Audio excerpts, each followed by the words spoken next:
പ്രശസ്തമായ ശ്രീ പത്മനാഭസ്വാമി ക്ഷേത്രത്തിൽ രഹസ്യ ക്യാമറ ഉപയോഗിച്ച് ദൃശ്യങ്ങൾ പകർത്തിയ സംഭവം വലിയ സുരക്ഷാ ആശങ്കകൾ ഉയർത്തിയിരിക്കുകയാണ്. അഹമ്മദാബാദിൽ നിന്നുള്ള 66 വയസ്സുകാരനായ സുരേന്ദ്ര ഷാ എന്നയാളെയാണ് ക്ഷേത്രത്തിനുള്ളിൽ രഹസ്യ ക്യാമറ ഘടിപ്പിച്ച കണ്ണടയുമായി സുരക്ഷാ ഉദ്യോഗസ്ഥർ പിടികൂടിയത്. ഈ സംഭവം ക്ഷേത്രത്തിന്റെ സുരക്ഷാ ക്രമീകരണങ്ങളിലെ ഗുരുതരമായ വീഴ്ചയാണെന്ന് വിലയിരുത്തപ്പെടുന്നു. ഫോർട്ട് പോലീസിന് കൈമാറിയ ഇയാളെ പ്രാഥമിക ചോദ്യം ചെയ്യലിന് ശേഷം വിട്ടയച്ചതും മറ്റൊരു സുരക്ഷാ വീഴ്ചയായി ചൂണ്ടിക്കാണിക്കപ്പെടുന്നു. കണ്ണട പിടിച്ചെടുത്തതല്ലാതെ കാര്യമായ വിവരങ്ങൾ ശേഖരിക്കാതെ വിട്ടയച്ചത് പോലീസിന്റെ ഭാഗത്തുനിന്നുണ്ടായ അനാസ്ഥയാണെന്ന് വിമർശനവുമുണ്ട്. അതിസുരക്ഷാ മേഖലയായ ശ്രീ പത്മനാഭസ്വാമി ക്ഷേത്രത്തിൽ മൊബൈൽ ഫോൺ ഉൾപ്പെടെയുള്ള ഇലക്ട്രോണിക് ഉപകരണങ്ങൾക്ക് കർശന നിയന്ത്രണങ്ങളുണ്ട്. എന്നിട്ടും സുരേന്ദ്ര ഷായ്ക്ക് രഹസ്യ ക്യാമറയുമായി ശ്രീകോവിലിന് മുന്നിലുള്ള ഒറ്റയ്ക്കൽ മണ്ഡപം വരെ എത്താൻ കഴിഞ്ഞത് സുരക്ഷാ പരിശോധനകളിലെ പാളിച്ച വ്യക്തമാക്കുന്നു. ക്ഷേത്രത്തിൽ കോടിക്കണക്കിന് രൂപയുടെ സ്വത്തുക്കൾ സൂക്ഷിച്ചിട്ടുള്ള സാഹചര്യത്തിൽ ഈ സംഭവം വലിയ ആശങ്കയാണ് ഉയർത്തുന്നത്.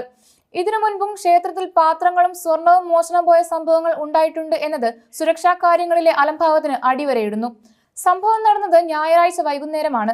സുരേന്ദ്ര ഷായും ഭാര്യയും സഹോദരിയും ഉൾപ്പെടെ 4 സ്ത്രീകളാണ് ക്ഷേത്ര ദർശനത്തിനെത്തിയത്. ഇവർ ഏകദേശം 2 മണിക്കൂറോളം ക്ഷേത്രത്തിനുള്ളിൽ ചിലവഴിച്ചു. സാധാരണഗതിയിൽ 1 മണിക്കൂറിനുള്ളിൽ ക്ഷേത്ര ദർശനം പൂർത്തിയാക്കാമെന്നിരിക്കെ ഇവർ ഇത്രയധികം സമയം ക്ഷേത്രത്തിനുള്ളിൽ ചിലവഴിച്ചത് ദുരൂഹത വർദ്ധിപ്പിക്കുന്നു.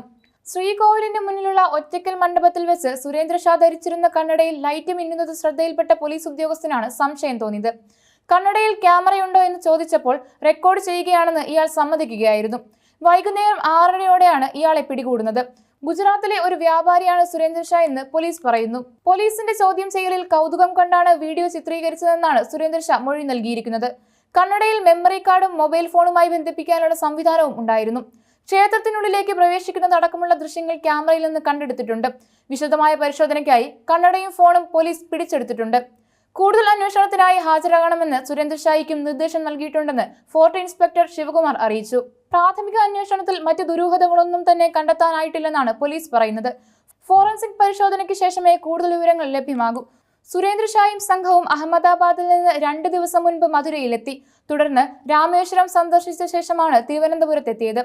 എന്നാൽ പോലീസ് ഇവർ നൽകിയ വിവരങ്ങൾക്കപ്പുറം കാര്യമായ അന്വേഷണം നടത്തിയിട്ടില്ലെന്നും ആരോപണമുണ്ട്.